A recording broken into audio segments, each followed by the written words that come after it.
your listings right now could be making thousands. There might be nothing wrong with your listings, but if your thumbnail is not following some of the rules I'll talk about in this video, it could sabotage your whole listings. I focus more on my thumbnail than anything in my listing. After I've done my research, thumbnails is the most important thing that I focus on. If I get the thumbnail right, it'll set the listing to a perfect trajectory to get those sales. And I want to share all these secrets with you guys. For those that don't know me, my name is Vlad. I'm a top seller on Etsy. I also manufacture and consult some of the top Etsy shops.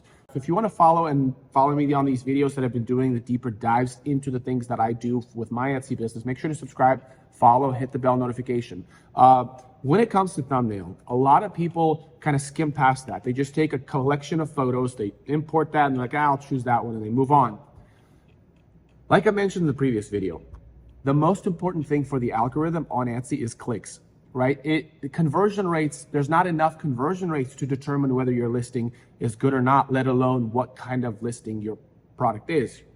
Because out of 1,000 views, you'll get like 100 clicks, and out of those 100 clicks, 3% conversion, you'll get 3 conversions out of 1,000 visits. And that's not enough data for the algorithm to collect on your listing. So you need to collect clicks. So click-through rate is going to be the most important metrics for you to really set the trajectory for your listing. If your thumbnail, and the thumbnail is the kind of the window for that, it is the face of your listing that will determine whether you're gonna get the click or not. So getting that right is absolutely critical, because if you're getting the thumbnail right, people are clicking, and if people are clicking, you're going to rank, or you're going to be recommended for other sellers. We need to think about our customer, who we're trying to communicate, right? If we're talking to a child, we need to speak in a way that a child would understand. If we're talking to a health professional, we need to tell them a certain thing about ourselves. If we're kind of getting a doctor's checkup, that might give them more insight on what we're doing. On the algorithm, customer composed of 3 things. Customer is in a rush, they don't have time. Customer does not want to spend money, and customer is at a 3rd grade level attention span.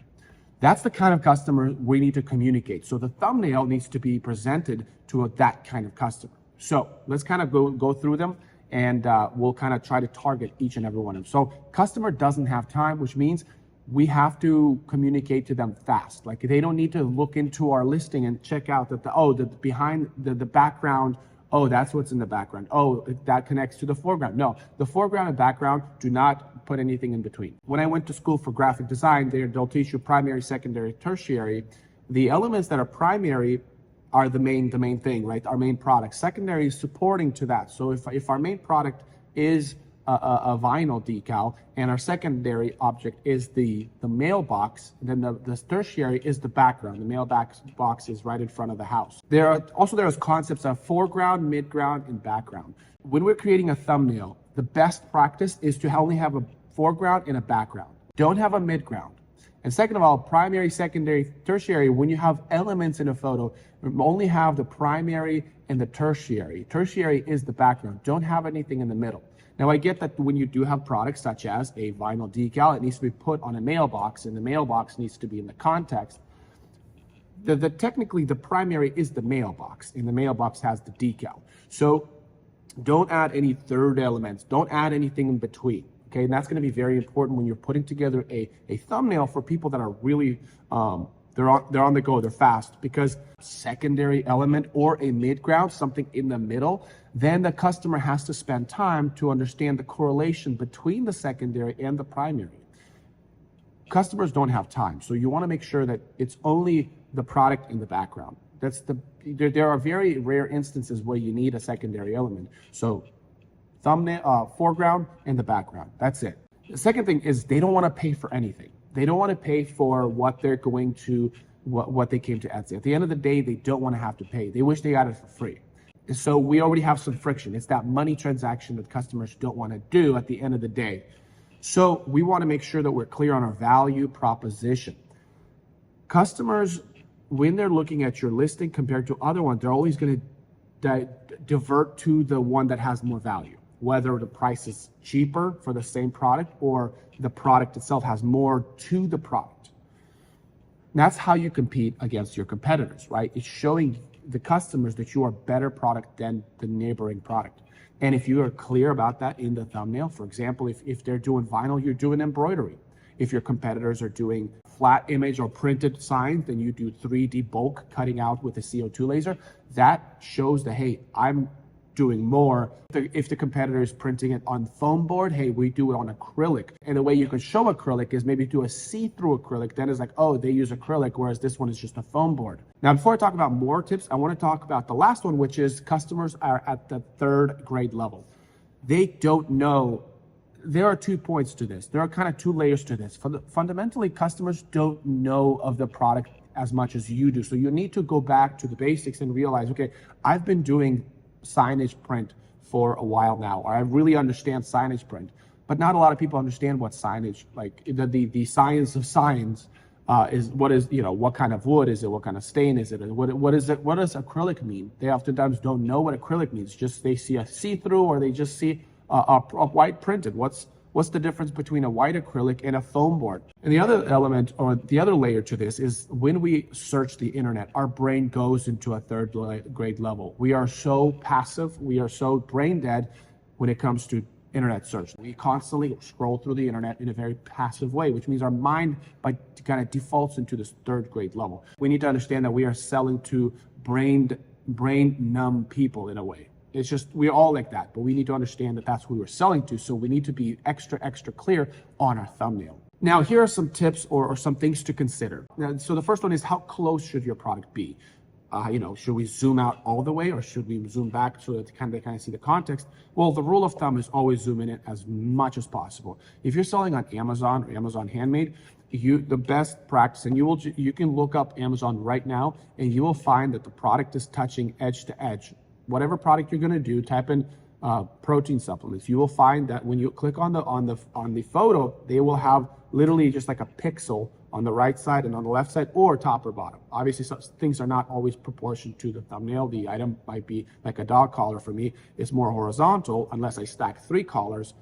The distance that from the edge should be almost like a pixel, and that's the best practices when you're selling on Amazon. And you also need to carry that over to Etsy. So try to get it as close as possible. That's just general rule of thumb. Only very rarely that you do need to zoom out. Like if you're selling stocking tags, well, the stocking tag might need to be small enough so that the stocking is visible as well, to communicate, hey, this is a stocking tag.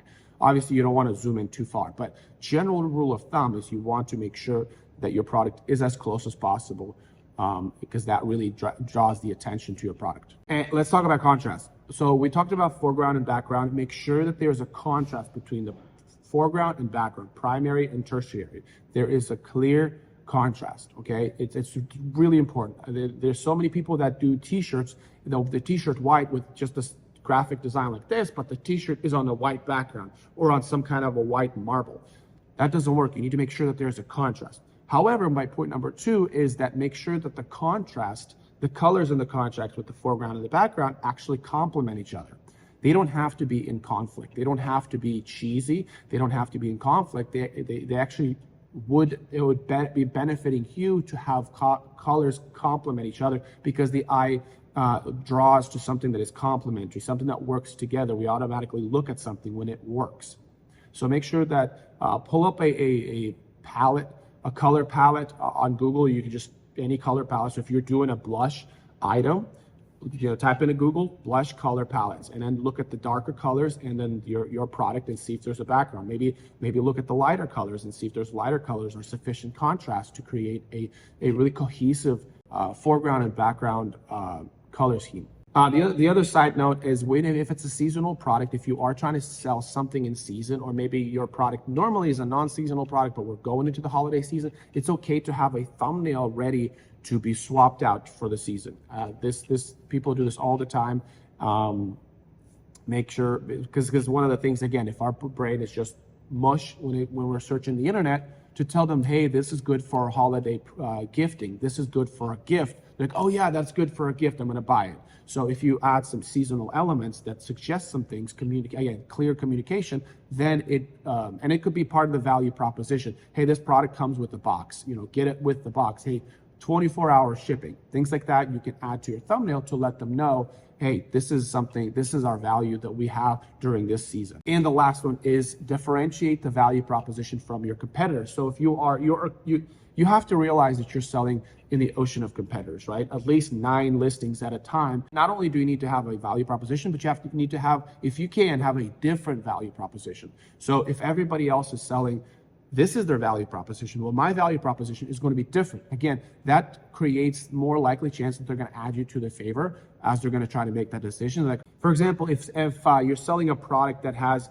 everybody else has the colors white, black, and blush, you're going to say, well, what if I add white, black, and teal, right? You're adding a different value proposition. It doesn't always have to be so dramatic, but it could be like, hey, but what about this color? And somebody looking through the different options that they have, like, oh, what about teal? What about this one? And there's black and white, but what about teal? So they have a separate brain reaction when they look at your listing, and that's kind of what you want to do.